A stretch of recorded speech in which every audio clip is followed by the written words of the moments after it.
Good morning, students. Today we are going to do the types of partners. What are the various types of partners?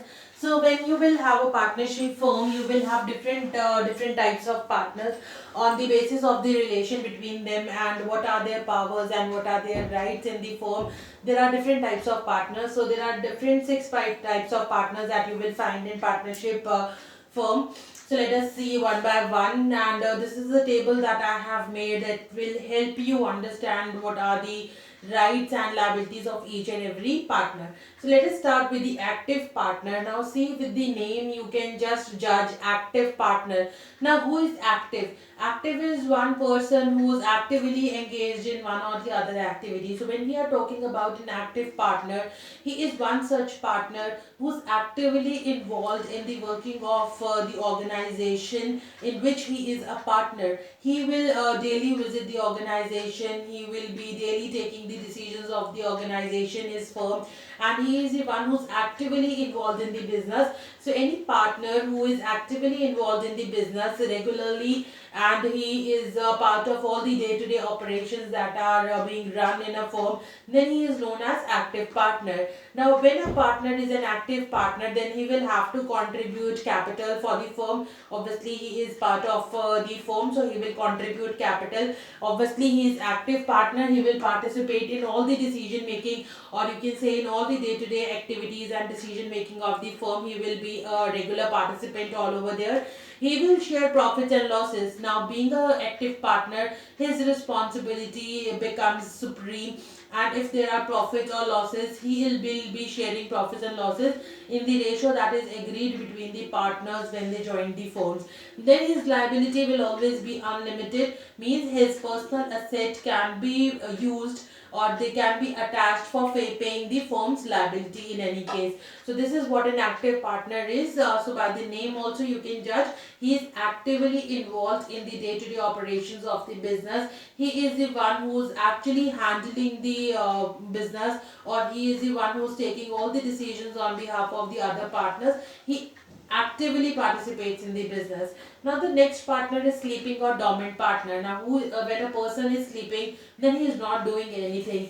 So when we talk about sleeping or dormant partner, they are such partners who are partners in the firm, but they don't want to work actively, or they don't want to be a part in the decision making. Say for example, say I am in Canada, and there was a firm that was running here in India, and they asked me that why don't you become our partner, and I say okay, I'm in Canada, I can invest my money, but I cannot participate in day-to-day operations of the business. Okay, they agreed that you just invest your money and become our partner, share our profit and losses, but you don't need to participate, or you don't need to work. So we can have such partners who don't have time to work, or they don't want to work for the firm, but yes, they want to contribute capital, they are ready to take the profits and losses, and they are ready to take the risk of the organization. Such partners are known as sleeping or dormant partner. Everything is same between active and sleeping partner. The only difference is active partner is actively involved in all the decision makings of the organization, but sleeping partner is not actively involved in the decision making process.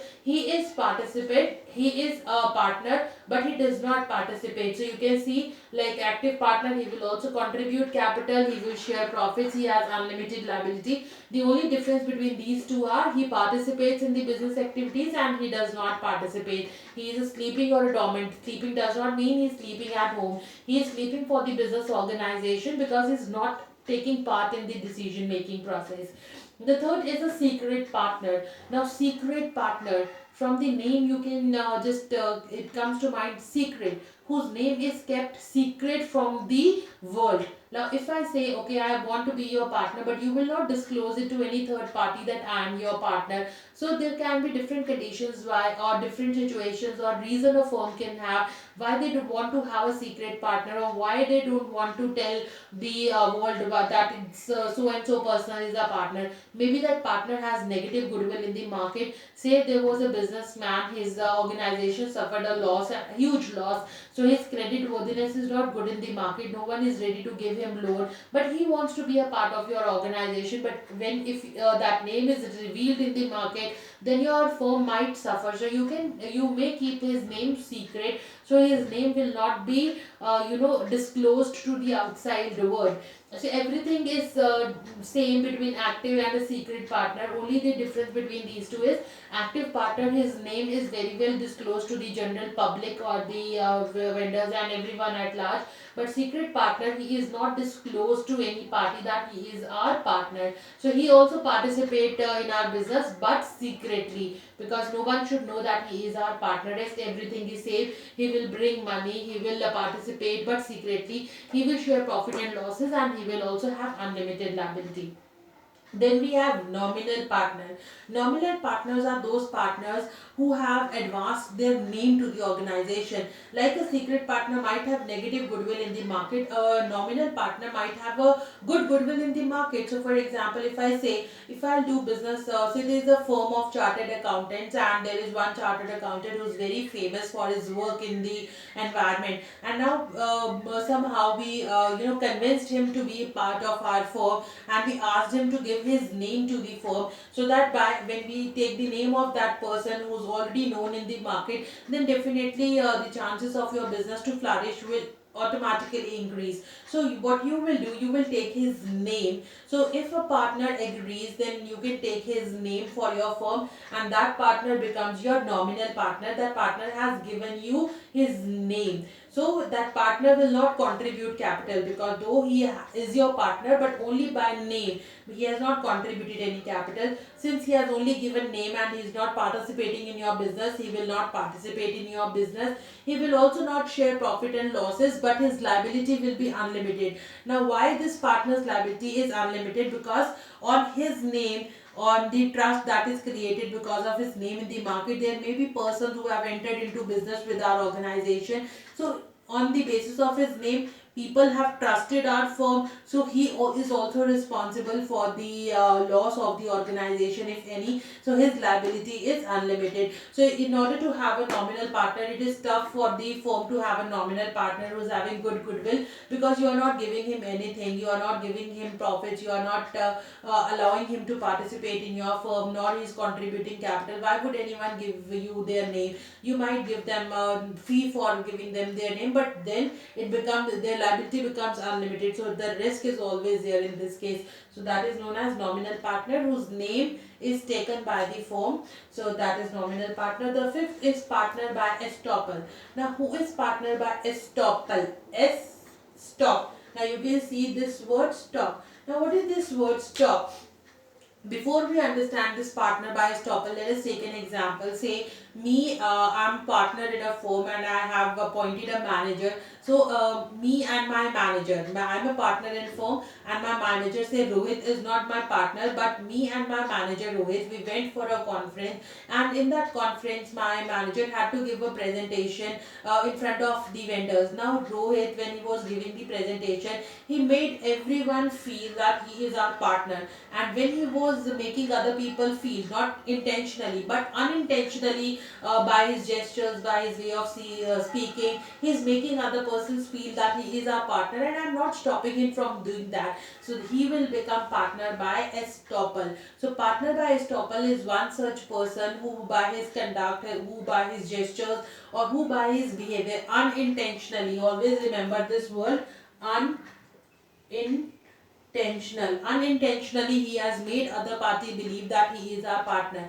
Now if on this belief any other party enters into a contract with the firm believing that Rohit is our partner, then Rohit is going to become our partner by estoppel. Okay, because the partner who was sitting there, he did not stop him from making the other party believe that he is not our partner, so he will become partner by estoppel. So partner by estoppel will not contribute any capital, will not participate in the decision making, will not share profits and losses, but his liability for that contract, not for all the contracts, his liability for that contract will become unlimited. So if that person faces a loss in that contract, then his liability will also become unlimited, because he has made the other party trust the firm, or because of the trust he has created, the other person has entered into an agreement with the business organization.